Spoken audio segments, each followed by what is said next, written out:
Shalom, shalom, shalom, et bienvenue à notre émission Parole de vie. Bien-aimés, ce matin, nous allons parler d'un thème très intéressant qui constitue notre socle dans la vie chrétienne. Nous allons parler de l'intimité avec Dieu. L'intimité avec Dieu. C'est quoi donc l'intimité, bien-aimés? L'intimité, c'est dit d'une relation étroite, une relation profonde, une relation familière avec quelqu'un entre deux personnes.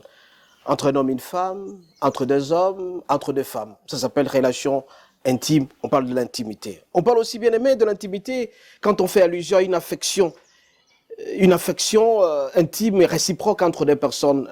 La première personne aime la deuxième et la deuxième aime la première. Et donc chacun d'entre nous, bien aimé, dans sa vie doit avoir une certaine personne envers laquelle cette personne a des relations intimes, une relation familière, une intimité, une relation réciproque, une affection réciproque.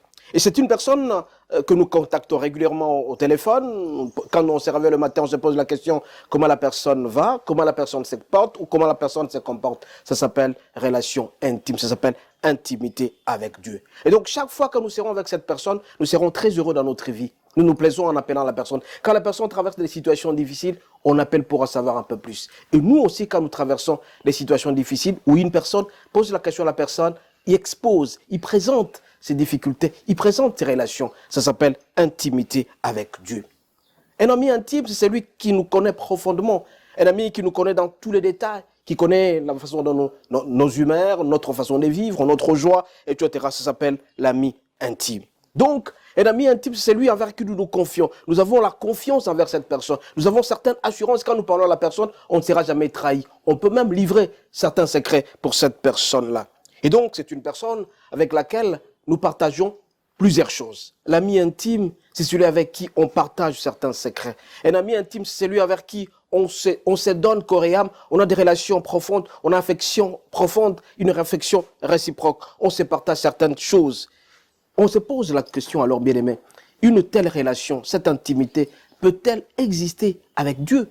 Cette intimité-là. Bien-aimé, cette relation est possible aussi avec Dieu.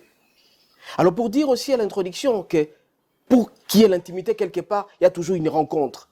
On se rencontre avec quelqu'un, on se confie, et petit à petit, ça devient meilleur ami, même ami de destinée, ami de partage, ami de confiance. Mais aussi avec Dieu, cette relation est possible. Alors comment savoir que cette relation peut exister avec Dieu? Nous allons commencer d'abord, bien-aimés, par accepter Christ comme étant Seigneur et Sauveur. Donc à ce moment-là, nous allons commencer notre intimité avec Dieu. Nous commençons notre amitié avec Dieu. La relation avec Jésus pourra chambouler, pourra changer notre manière de vivre, pourra changer nos habitudes, pourra changer tout ce que nous faisons, tout ce que nous avions comme projet démoniaque, ça va changer complètement. La relation avec Dieu pourra nous rapprocher de plus en plus de Dieu. Avec Dieu, ça s'appelle intimité. Donc quand nous rencontrons Christ, nous commençons l'intimité avec Dieu. Bien-aimés, petit à petit, nous allons commencer à apprendre comment écouter le Seigneur, écouter la voix du Seigneur. Quelles sont les voies à faire? Quels sont les chemins à suivre pour plaire au Seigneur? Donc quand on est ami, on doit chercher à plaire à l'autre. Donc Dieu cherchera à ce que nous puissions le plaire. Et quand nous allons faire plaisir au Seigneur, à ce moment-là, nous allons vivre le bénéfice possible. Parce que nous sommes intimes avec Dieu. Et alors, quid bien-aimé, comment cultiver cette intimité avec Dieu? Comment vivre cette amitié avec Dieu? Comment vivre cette affection réciproque avec Dieu? Ainsi donc, nous allons lire dans Jacques 4, verset 8. Jacques 4, verset 8, il est dit ceci. Approchez-vous de Dieu et il s'approchera de vous. Nettoyez vos mains, pécheurs.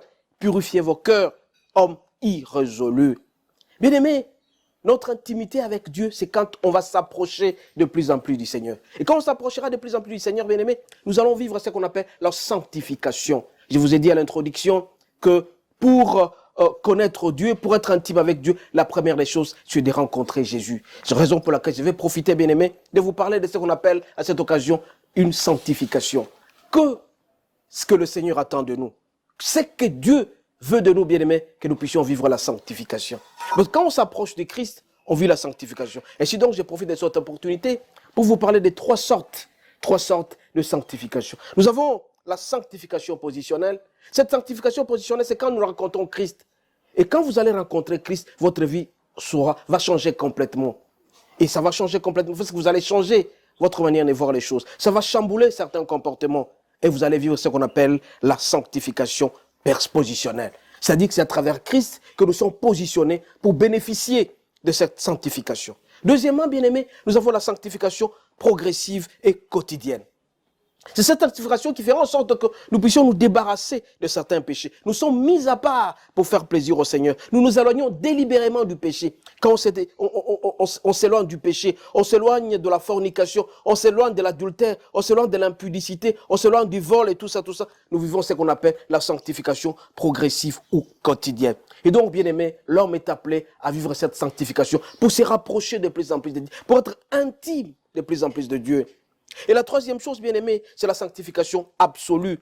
Cette sanctification absolue, c'est quand nous irons au ciel, quand nous allons vivre avec le Seigneur. Et donc, au fur et à mesure, nous nous approchons de Christ de plus en plus. Au fur et à mesure, nous nous approchons de Dieu, comme il est dit dans Jacques 4, verset 8, nous allons vivre la sanctification. Et là, nous allons fuir le péché. Parce qu'il est écrit, approchez-vous de Dieu, il s'approchera de vous. Donc, quand on est intime au Seigneur, on s'approche de lui. C'est cette affection, cette relation réciproque entre nous et Dieu fera en sorte que nous puissions être à côté du Seigneur. Nettoyez vos mains, pécheurs. Quand on nettoie ses mains, bien aimés, c'est-à-dire qu'on fuit les péchés, on se sanctifie. Purifiez vos cœurs, hommes irrésolus. La plupart des gens sont des hommes irrésolus, c'est-à-dire des hommes qui n'acceptent pas le Seigneur.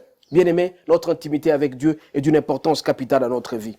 Rapidement, bien aimés, je vous ai dit que nous allons commencer à apprendre à écouter la voix du Seigneur, à discerner ses voix, à chercher à plaire au Seigneur. Au début, cette relation peut être tellement intime. Quand elle est très intime, on s'attache au Seigneur. Mais petit à petit, on commence à relâcher. Raison pour laquelle on nous appelle à nous rapprocher de plus en plus de Dieu. Nous devons savoir, bien aimés, que le regard du Christ envers nous, le regard de Dieu envers nous n'a jamais changé. Et nous sommes donc appelés à vivre cette sanctification, cette intimité avec Dieu. Alors, si nous nous éloignons du Seigneur, il va aussi s'éloigner de nous. Alors, pour apprendre, bien aimé, à cultiver notre intimité avec Dieu, nous allons parler d'une dame, Marie de Béthanie, qui restait toujours attachée au Christ. Elle écoutait régulièrement la parole de Dieu, comme il est dit dans Luc 10, verset 39. Nous allons lire au nom de Jésus. Luc 10, verset 39. Nous lisons au nom de Jésus. Il est dit ceci. Elle avait une sœur nommée Marie, qui s'étant assise auprès du Seigneur, écoutait sa parole. Nous avons trois personnes ici. Nous avions Lazare, nous avons Marie et nous avons Marthe. Mais Marthe avait l'habitude, quand Jésus arrivait, elle s'occupait d'autre chose. Mais Marie, elle se mettait toujours à côté du Seigneur. Elle était toujours assise au pied du Seigneur pour écouter attentivement la parole du Seigneur. Bien aimé, comme il est dit dans Luc 10, verset 39, on peut lire que Marthe avait une sœur qu'on appelait Marie, mais elle s'occupait autre chose, Marthe. Mais par contre, Marie se mettait au pied du Seigneur Jésus pour écouter la parole.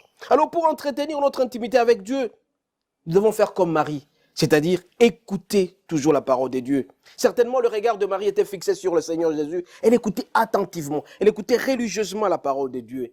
Alors, on peut se poser la question, bien-aimé, comment cultiver l'intimité avec Dieu? Nous sommes appelés à cultiver l'intimité avec Dieu pour ne pas nous séparer de Christ. Donc, au fur et à mesure que nous allons nous approcher de lui, au fur et à mesure que nous serons saints. Et dans cette sanctification progressive, nous allons obtenir beaucoup de bénéfices. Donc, bien aimés, nous allons dire que, premièrement, pour cultiver l'intimité avec Dieu, c'est d'écouter la parole de Dieu. Comme il est dit dans Josué 1, verset 8, qu'il faut toujours méditer, nuit et jour la parole de Dieu. Donc, au fur et à mesure que nous allons écouter régulièrement la parole de Dieu, nous allons apprendre à ne jamais laisser un jour sans pouvoir écouter la parole de Dieu. Au fur et à mesure, bien aimés, nous serons très contents parce que la parole de Dieu entrera en nous et nous allons cultiver cette intimité avec Dieu. Il est décrit dans Proverbe 4, 20 jusqu'au 21, il est écrit, « Mon fils, sois attentif à mes paroles, incline ton oreille à mes discours, qu'ils ne s'écartent pas de mes yeux, garde-les au fond de ton cœur. » Donc, quand tu vas écouter la parole de Dieu, tu vas écouter régulièrement la parole de Dieu, tu vas vivre l'intimité avec Dieu. L'intimité avec Dieu n'est pas seulement un moment profond de prière, mais c'est un moment d'écoute de la parole. Quand tu vas écouter religieusement la parole, tu écoutes religieusement la parole de Dieu, bien-aimé, cette intimité avec Dieu sera cultivée. Donc, premier élément pour garder l'intimité avec Dieu, c'est d'écouter la parole de Dieu, comme a fait Marie. Marie était au pied de Jésus, elle écoutait la parole de Dieu. Deuxièmement, pour cultiver l'intimité avec Dieu, nous devons faire l'action d'adoration. un acte d'adoration. Quand tu adores le Seigneur, on adore le Seigneur de plusieurs manières, comme on peut vous le dire, par sa parole, par les actes. Donc, tu adores Dieu en parlant régulièrement. Quand on adore Dieu, c'est-à-dire qu'il n'y a que Dieu seul, on adore Dieu en esprit et en vérité. Quand tu adores Dieu en esprit et en vérité, tu verras qu'il va s'approcher de plus en plus. Tu parles, tu dis au Seigneur, tu es bon pour moi, tu es merveilleux, tout ce que je suis, tout ce que je fais, c'est toi.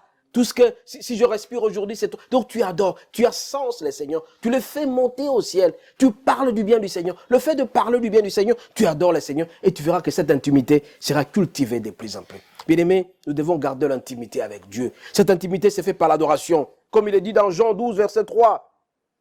Marie prit alors un demi-litre de parfum très cher et le répandit sous les pieds de Jésus. Vous voyez cet acte? C'est que Marie a pris un parfum qui coûtait excessivement cher et l'a aspergé aux pieds de Jésus. Regardez un acte très important. Donc on peut adorer d'abord par la parole, tu parles, tu loues le Seigneur, et on peut adorer en posant un acte. Marie a pris le parfum et l'a aspergé aux pieds de Jésus. Le fait de le faire, d'asperger, c'est un acte d'adoration. Est-ce que toi tu le fais, mon bien-aimé, pour garder l'intimité avec Dieu? Il y a des gens qui font le sacrifice. Regardez Jacob avant tout déplacement. Regardez Abraham avant tout déplacement. Il l'offrait au Seigneur. Ça s'appelle acte d'adoration. Donc, pour garder l'intimité avec Dieu, donc à part le fait d'écouter la parole de Dieu, comme a fait Marie, il y a aussi le fait d'adorer le Seigneur, en esprit et en vérité, par des actions. Ces actions sont très nombreuses. Tu peux donner ta dîme, tu adores le Seigneur, comme il est écrit dans Malachie 3, verset 10. Tu peux donner tes offrandes, tu offres ton corps.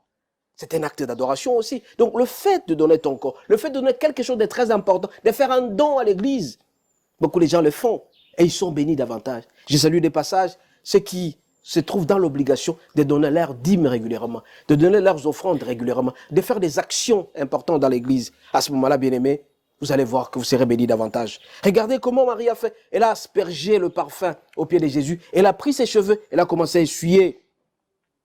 Elle a essuyé le pied de Jésus par ses cheveux. C'est un acte qui compte. Bien évidemment, ce qui compte, non seulement le fait que Marie écoutait la parole, mais elle a posé un acte très important et un acte vraiment appréciable que tout le monde est appelé à le faire. Vous aussi, qu'est-ce que vous faites, bien aimés, quand vous arrivez à l'église? Est-ce que vous allez même réduire? Est-ce que vous amenez quelque chose pour l'église? Donc l'acte d'adoration, c'est à la fois par la parole et par les actes. Bien aimés, nous sommes appelés à bénéficier de notre séjour sur terre en adorant le Seigneur en esprit et en vérité, par des paroles, par des actions, en offrant notre corps nous-mêmes. Rappelez-vous, notre corps est un temple, que nous ne pouvons pas faire en sorte que notre temple soit un corps de prostituées. Donc le fait d'adorer notre corps, notre Dieu avec notre corps, c'est un acte d'adoration. Et ça va cultiver encore une fois l'intimité avec Dieu. Ainsi donc, bien aimé, notre acte d'adoration ne sera pas seulement le fait de parler, d'offrir, mais aussi de donner notre corps. Notre corps doit être agréable au Seigneur. Mais vous, votre corps, comment est-il? Votre corps est-il désagréable? Un corps désagréable, c'est un corps qui ne respecte pas la sanctification progressive. C'est-à-dire une sanctification qui fait en sorte que quand le Seigneur vous regarde, il est heureux. Bien au contraire, il y a des gens qui ne sont pas agréables au Seigneur parce qu'ils commettent les péchés régulièrement. Nous sommes appelés à prendre du recul par rapport au péché. Bien-aimés, notre acte véritable d'adoration, c'est quand nous fouillons les péchés. Donc notre adoration est surtout celui de nous éloigner du péché sous toutes ses formes, par crainte d'entacher notre relation avec Dieu. Notre nouvelle relation avec Dieu, c'est une nouvelle relation avec le péché. C'est-à-dire que nous avons créé une nouvelle relation avec Dieu, nous fouillons le péché. Et à ce moment-là, la relation avec le péché sera interrompue. Donc notre acte véritable d'adoration, c'est le fait tout simplement de nous éloigner du péché. Au fur et à mesure, nous allons nous éloigner du péché. Au fur et à mesure, nous serons agréables au Seigneur et nous serons intimes. Nous aurons cette intimité avec Dieu. Bien-aimés, nous sommes appelés à vivre notre sanctification avec Dieu en vivant régulièrement notre intimité. Nous avons dit tantôt, notre affection avec Dieu, cette relation réciproque entre nous et Dieu, ça s'appelle intimité. Alors, à tout moment, quand tu as quelque chose à dire, tu dois le dire au Seigneur. Raison pour laquelle la prière aussi est très importante dans notre vie. Nous pensons que nous sommes seuls, mais nous ne sommes pas seuls. Parce que nous avons accepté Christ comme étant Seigneur et Sauveur. Je vous ai dit à l'introduction que nous avons aussi la sanctification positionnelle. C'est-à-dire que nous avons bénéficié de la sanctification de Christ, qui est notre modèle. Nous allons vivre ce qu'on appelle l'obéissance. Donc, au fur et à mesure, nous allons nous approcher de Christ, au fur et à mesure, on fera partie de ces cercles-là, les amis de Dieu. D'où, bien aimé, l'obéissance à la parole de Dieu. L'obéissance, c'est quoi? C'est accepter la parole de Dieu. Fuir le péché. Nous laisser gouverner par Christ seul. Et quand on va se laisser gouverner par Christ, nous allons voir que l'intimité avec Dieu va se rapprocher de plus en plus de Dieu. Bien aimé, troisième élément par rapport à l'intimité, c'est que notre secret se trouve aussi dans Jean 11, verset 32. Marie arriva là où se trouvait Jésus. Dès qu'elle vit, elle se jeta à ses pieds. Elle lui dit, Seigneur, si tu avais été ici, mon frère ne serait pas mort. Et donc, Marie était à la fois au pied de Jésus, elle priait, elle exhortait. Pour nous rapprocher de plus en plus de Dieu, nous sommes appelés aussi à exhorter, à nous exhorter de plus en plus quand nous sommes auprès de Jésus. Comprendre que nous devons adresser une prière. Quand tu as besoin de quelque chose, tu es appelé à parler au Seigneur. Parce que c'est ton intime. C'est une affection avec Dieu. Donc, cette relation réciproque fait en sorte que nous déposons ce que nous avons comme projet. Nous déposons ce que nous avons comme désir auprès du Seigneur. Et quand nous présentons auprès du Seigneur, il l'écoute toujours. Il y a toujours un feedback quand nous demandons au Seigneur. Pourvu que nous puissions être agréables. Voilà un peu la condition. Donc, pour cultiver notre relation, nous avons dit la première chose, écouter régulièrement la parole de Dieu. Comme a fait Marie. Elle était au pied de Jésus. Deuxièmement, elle a fait un acte d'adoration. En parole et par acte. Et on nous dit en troisième lieu, Marie, qu'est-ce qu'elle a fait? Elle a exhorté. Elle est venue auprès du Seigneur pour dire que si mon frère est mort, c'est parce que tu étais absent. Toi aussi, est-ce que tu parles au Seigneur pour lui dire, si tu étais là dans ma vie, je ne pouvais pas manquer ça. Donc nous sommes appelés à être agréables à Dieu.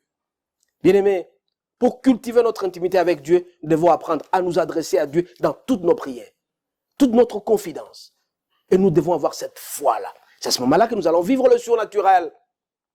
Bien-aimés, le surnaturel, c'est quoi? Comme on a toujours dit, c'est l'intervention de Dieu dans notre vie. Nous voulons vivre notre surnaturel, nous devons nous approcher de Christ. Le surnaturel, c'est-à-dire que c'est ce qui dépasse l'entendement. Et il est écrit dans Hébreux 11, verset 1, que la foi, c'est une ferme assurance, une démonstration des choses qu'on espère. Ceux qui ont vécu avec la foi ont témoigné. Toi aussi, tu es appelé à témoigner de temps en temps. Et tu ne peux témoigner que si jamais tu as l'intimité avec Dieu. Donc Dieu, bien-aimé, s'adresse à nous à tout moment. Tout celui qui ressent la présence de Dieu, il doit s'adresser à lui parce qu'il est intime au Seigneur. Nous sommes appelés, bien-aimés, à marcher selon la volonté de Dieu. Alors, au fur et à mesure, nous allons nous approcher de Christ, nous allons vivre l'intimité avec Dieu et nous allons vivre le surnaturel, l'intervention de Dieu dans notre vie. Tu veux vivre l'intervention de Dieu dans ta vie, tu dois apprendre à être intime au Seigneur. C'est le surnaturel seul qui peut nous éloigner du péché et tout ce que nous allons toucher ira de l'avant auprès de nous. Bien-aimé, le Seigneur est merveilleux et il veut à ce que tout notre projet, notre destinée que nous avons, que nous puissions mettre tout simplement devant lui. Au fur et à mesure, nous allons nous sanctifier. Au fur et à mesure que nous allons nous approcher de Christ, cette intimité avec Dieu fera en sorte que nous puissions vivre le merveille.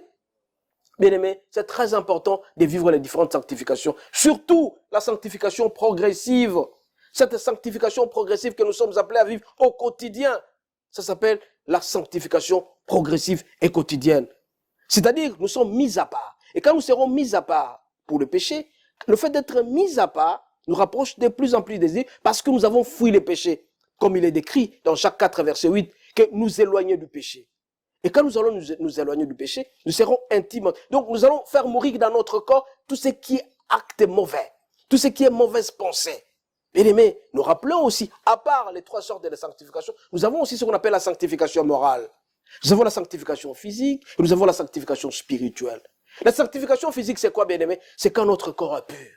Nous évitons les péchés, surtout l'impudicité que nous commettons régulièrement. Parce qu'il y a des gens qui raffolent l'impudicité. Il y a des gens qui raffolent la fornication. Il y a des gens qui raffolent les vols et tout ça. Ça s'appelle le fait de le faire. Ce n'est pas connaître la sanctification physique. De notre corps doit être pur.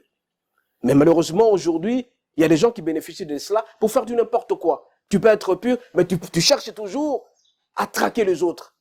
Et d'où la nécessité d'avoir la sanctification morale. Une sanctification morale, bien aimé, c'est une sanctification avec laquelle l'homme ne peut sortir de sa bouche que des choses qui édifient. Et non des choses qui maudissent. Comme vous le savez très bien que au niveau de la langue, ça a le pouvoir, le venin, soit de bénir ou soit de maudire. Donc, pour vivre la sanctification morale, bien-aimé, notre bouche doit être purifiée. Nous ne pouvons sortir de notre bouche que ce qui est pur, moralement pur, acceptable dans la société. Nous devons éviter de sortir de nos bouches des insanités, des mensonges, des choses qui nous séparent de l'amour, des insultes. Et là, on ne vivra pas la sanctification morale. Donc la sanctification morale doit être évitée à tout prix. Et en troisième lieu, nous avons la sanctification spirituelle. C'est la sanctification de nos pensées. Bien aimés, beaucoup de gens ne sont pas purs sur le plan pensée. On ne pense qu'à mauvaises choses. On pense à des films pornographiques. On pense au vol. On pense, donc tout ça, c'est dans notre tête. Le Seigneur nous demande à vivre ces trois sortes de sanctification. Nous disons la sanctification morale, la sanctification physique et la sanctification spirituelle. Et quand nous allons faire la somme de toutes ces sanctifications-là, mais qui sont attachées, entre autres, à la sanctification progressive et quotidienne, nous verrons Dieu. Et là, nous allons développer l'intimité avec Dieu. Alors, on se pose la question, bien-aimé, qui est converti? La conversion, c'est quoi? La repentance, c'est quoi? C'est quand l'homme change de position, il change d'avis. Un homme qui était habitué, par exemple, je l'ai toujours dit, à boire 10 bières, il commence à consommer 3 ou 4. Petit à petit, il est en train d'être converti. Et jusqu'à ce l'enseigne qu'il atteindra 0 bière, il est complètement converti. La repentance, c'est quoi? C'est changer de position. Vous changez de position, vous n'êtes plus là où vous étiez. Vous faites plaisir au Seigneur. Ça s'appelle la conversion. Et vous acceptez de porter votre croix. Et comme je l'ai toujours dit, que l'obéissance coûte cher, mais nous paye très bien. Mais par contre, celui qui n'est pas converti, il vit dans le désordre caractérisé. Il vit dans le désordre qui fera en sorte que le Seigneur puisse le fuir. Celui-là n'est pas converti. Mais avec la conversion, on s'approche de plus en plus de Jésus. J'ai dit, bien-aimé, pour qu'il y ait l'intimité, il y a toujours un point de départ. Donc la rencontre avec quelqu'un. Nous avons rencontré Jésus. C'est celui, Jésus seul, qui pourra changer notre vie. Il pourra changer notre manière de vivre. Et quand tous les différents membres de votre corps changera, vous serez sanctifiés de plus en plus. Donc les membres de notre corps ne peuvent être utilisés pour adorer, louer le Seigneur, vivre cette conversion-là. C'est à ce moment-là, quand nous serons convertis, bien-aimés, que nous allons vivre l'intimité avec Dieu. Ce que Dieu veut de nous, bien-aimés, c'est la sanctification. Bien-aimés, Dieu ne nous a pas dit ici que nous sommes venus chercher des milliards. Il ne nous a pas dit que nous sommes venus construire des hôtels, nous sommes venus acheter des voitures et tout ça. Mais Dieu veut de nous la conversion. Ce que Dieu veut de nous, c'est notre conversion. D'où l'intimité avec Dieu. Dieu veut de nous la sanctification. D'où la nécessité d'être intime avec Dieu. Quand nous serons de plus en plus intimes avec Dieu, chaque jour que nous allons décider de vivre l'intimité avec Dieu, c'est chaque jour nous serons bénis davantage. Bien-aimés, l'obéissance à la parole de Dieu nous conduit à la victoire. Et cette victoire ne peut être que si jamais nous sommes attachés au Seigneur. En restant attachés au Seigneur, bien-aimés, nous serons très heureux dans notre vie. Et quand nous allons fuir le péché, nous allons vivre ce qu'on a dit. Quand vous fuyez les péchés, vous allez vous approcher de plus en plus. Et de plus en plus du Christ. Et car le salaire du péché, c'est la mort. C'est la mort seule qui peut anticiper notre vie, qui peut entamer notre vie. Mais par contre, quand nous serons intimes au Seigneur, bien-aimés, nous serons bénéficiaires de beaucoup d'avantages. Regardez David, qui était un homme selon le cœur du Seigneur. Il a vécu longtemps. Regardez Joseph, qui était un homme selon le cœur du Seigneur, entre autres aussi. Il a vécu longtemps. Tous ces mondes-là, ils ne sont jamais partis avant 80 ans. Tous ces mondes qui étaient intimes au Seigneur, ils ont vécu la joie du Seigneur. Parce que tout simplement, au fur et à mesure, vous allez vous approcher du Seigneur, votre survie sur cette terre sera très longue. Et alors, bien-aimés, c'est merveilleux à ce que nous puissions nous approcher de plus en plus en tuant ce qui est de mauvais dans notre corps. En tuant ce qui est de mauvais dans notre cœur aussi. Et donc, nous avons cultivé la présence de Dieu. Bien aimé, s'il faut qu'on puisse se résumer, nous allons dire que l'intimité se cultive premièrement par la vie de méditation de la parole. Donc, au fur et à mesure que nous allons apprendre à méditer la parole régulièrement, à ouvrir notre Bible, à écouter la voix du Seigneur, ceci, bien aimé, fera en sorte que nous puissions nous approcher de plus en plus de Dieu. Ça sera l'intimité avec Dieu. L'intimité avec Dieu, bien-aimé, n'est pas seulement cette relation, le moment profond de la prière, mais aussi et surtout, comme je vous ai dit, par la méditation. Nous devons méditer nuit et jour la parole de Dieu. Deuxièmement, bien-aimé, l'intimité avec Dieu se cultive par la vie d'adoration. Je vous ai dit que nous avons l'adoration par la parole et par les actes. Et Marie l'a reconnu. Donc, le fait de rester au pied de Jésus, c'est-à-dire d'écouter la parole. Deuxièmement, Marie a commencé à faire un acte d'adoration en aspergeant le parfum au pied du Seigneur. Le fait de le faire, elle a fait l'acte d'adoration. Bien-aimés, nous devons adorer le Seigneur en esprit et en vérité et par nos actes. Donc, le fait d'adorer le Seigneur nous approchera de plus en plus du Seigneur. Troisième lieu, bien-aimés, nous devons rester agréables auprès du Seigneur. Être agréable auprès du Seigneur, c'est-à-dire fuir le péché. Quand nous fuyons le péché, nous serons de véritables adorateurs. Donc notre adoration véritable, c'est le fait de donner notre corps comme étant agréable auprès du Seigneur. Et notre secret, bien-aimé, c'est le fait que Marie arriva là où se trouvait Jésus. Dès qu'elle vit, elle se jeta à ses pieds. Le Seigneur lui a dit, et Marie dira, si tu étais là, mon frère n'allait pas mourir. Donc c'est une exhortation. Exhortation, bien-aimé, que le Seigneur a voulu à ce que Marie puisse s'adresser auprès de lui en disant que si tu étais là. Donc elle a supplié auprès, elle a adressé une prière auprès du Seigneur. Nous aussi, pour nous rapprocher de plus en plus du Seigneur, nous devons adresser notre prière auprès du Seigneur. Bien-aimé, le Seigneur est merveilleux et il veut à ce que nous puissions réussir volontairement dans tout ce que nous faisons parce qu'il est Dieu, il est merveilleux. Nous devons nous approcher de lui. Et quand on va s'approcher de lui, nous verrons que tout ira mieux dans notre vie. Nous sommes appelés, bien-aimés, à vivre l'intimité avec Dieu. Cette intimité se cultive de plus en plus en écoutant la parole, en faisant des actes d'adoration, en étant agréable auprès du Seigneur, en vivant la sanctification positionnelle, la sanctification progressive, la sanctification au quotidien, la sanctification absolue, la sanctification morale, la sanctification physique et la sanctification spirituelle. Quand nous allons vivre toute cette sanctification, bien-aimés, nous verrons que le Seigneur sera avec nous et nous allons gagner le pari. Sans lui, nous sommes nuls. Nous voulons être heureux dans notre vie, obéissons à la parole de Dieu en vivant les différents tours de sanctification. Le Seigneur est merveilleux, il veut à ce que nous puissions réussir complètement tout ce que nous faisons. Bien-aimés, nous allons prier, nous allons demander au Seigneur d'être avec nous, que le Saint-Esprit nous accompagne, que nous puissions complètement réussir notre pari. Nous allons nous concentrer en disant: excellent Père de grâce, excellent Père de gloire, Dieu d'Abraham, d'Isaac et de Jacob, Dieu de toutes les générations. Ce matin, tu nous apprends que nous devons rester intimes, nous devons rester attachés à toi, en écoutant la parole de Dieu, en faisant des actions de grâce, en faisant l'adoration, en adressant nos prières auprès de toi. Nous demandons à ce que tu viennes à notre secours. Donne-nous la force de pouvoir nous rattacher de plus en plus de toi et que le Saint-Esprit nous accompagne. Tout ce que nous allons faire, notre aide de notre roi, que nous puissions réussir en restant attachés à toi. Toute personne qui s'approche de toi ne sera jamais déçue ni confuse. Mais regarde, une seule chose qui nous bloque, c'est le péché. Aide-nous à surmonter les péchés, à fuir délibérément le péché en nous approchant de plus en plus. Plus nous allons nous attacher à toi, plus nous allons réussir. Plus nous serons saints, plus nous serons heureux. Plus nous serons saints, plus nous allons bénéficier de faveurs, de grâces que tu as mises à nous. Nous demandons à ce que tu sois avec nous. Couvre-nous par ton sang précieux. Que tous ceux-là qui vont écouter cette parole, qui puissent réussir complètement à rester intimes avec toi. Nous t'avons ainsi prié. Au nom de Jésus. Amen.